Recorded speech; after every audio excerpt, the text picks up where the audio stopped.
So yung mga par, magandang dito sa inyo mga par. So lumakas yung hangin dito mga par. Signal number 1 din kami dito sa amin mga par. So dito ako ngayon sa may kubo-kubo mga par sa dito mga par. Yan o. So medyo malakas na yung hangin dito mga par. Grabe.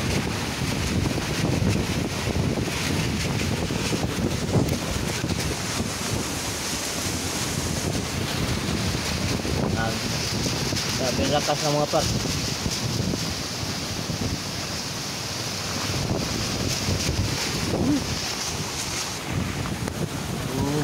ingat po tayong lahat mga par. Signal number 1 tayo dito sa lugar natin. Dito lang ako sa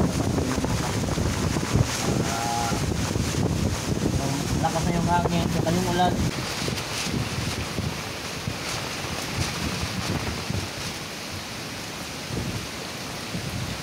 Yung mga par magkagla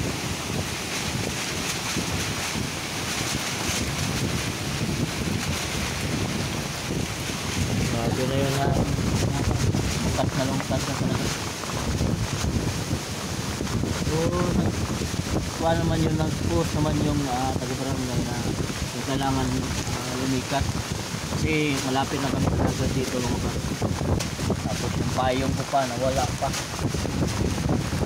dala ng kuwan doon sa kami siguro yun, hindi ko na malayan kasi dito ko lang yun nilagay. Tingin ko wala na.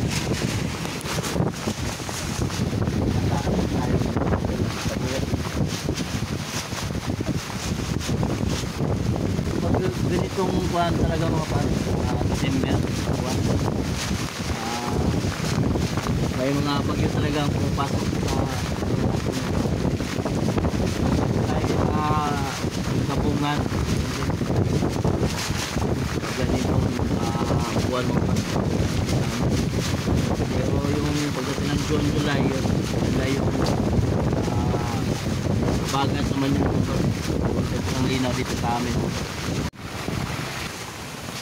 So yung mga par, nung bumili ako ng sigarilyo doon sa tindahan mga par, so nagtanong ako kay Siwal kung kailan daw lalandfall yung bagyo. So ngayong gabi daw lalandfall.